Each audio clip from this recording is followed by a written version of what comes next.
এটা এন্ট্রান্স একটা পাবে পুরো, এটা একটা এন্ট্রান্স পাবে।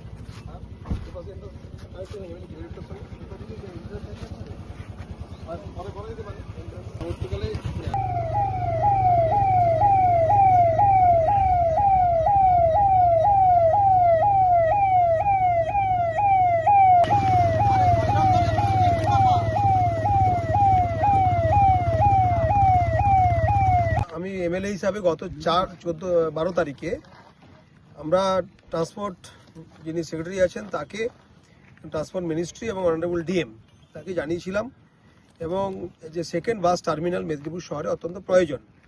এবং আমাদের যে কোলাঘাটে যে প্রশাসনিক বৈঠক ছিল সেখানে মাননীয় মুখ্যমন্ত্রীকেও বলেছিলাম যে মেদিনীপুরে যানজট একটা বড় সমস্যা, এবং প্রায় 12-14টা বিধানসভা থেকে বিভিন্ন মানুষ প্রতিদিন এখানে আসেন, সেই জন্য যানজট হয়, সমস্যায় পড়েন। এবং বাস স্ট্যান্ডের যে অবস্থা সেটাও খারাপ, খুব কম জায়গার মধ্যে বাস স্ট্যান্ড আছে, সেটাও এখানে প্রচণ্ড চাপ আসছে শহরের উপরে। সেই জন্য আজকে মাত্র 2 দিনের মধ্যে স্টেট থেকে মাননীয় আরটিও স্যারের কাছে গতকাল রাত্রে খবর এসছে যে ল্যান্ডের রিকুইজিশন পাঠান। সেই জন্য মাননীয় আরটিও স্যার, মাননীয় বিএলআরও স্যার সহ আমরা সবাই, সমস্ত আধিকারিকরা এখানে এসেছি। আমরা ল্যান্ড দেখছি, খাস জঙ্গল ল্যান্ড, এবং এরপরে জামবাগান দেখব, ল্যান্ড রিকুইজিশন আমরা পাঠাবো। এবং নতুন সরকার যে দ্রুত পদক্ষেপ নিচ্ছে এটা তার প্রকৃষ্ট উদাহরণ, যে সেকেন্ড বাস টার্মিনালের জন্য আমরা জায়গা দেখছি, এবং খুব দ্রুত পরবর্তী পদক্ষেপ আমরা জানতে পারবেন।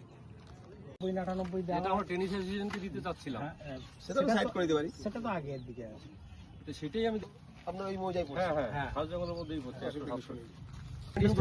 হেলিপ্যাডের থেকে আমরা একটা যদি এনওসি পেয়ে যাই অসুবিধা হবে, অসুবিধা কিছু ওই এনওসি দিয়ে দিবেন। হ্যাঁ ওই এনওসি দিয়ে এইটা আমরা একটা রাখ একদম পেস্টি পাঠিয়ে দিই। আচ্ছা এবারে পারমানেন্ট আপনি কোন লোকেশন, এখন আপনার লোকেশনটা পাঠিয়ে দিই, আমি কলকাতা তুই চাপ আছে পাঠিয়ে দিই, ঢুকে দিই।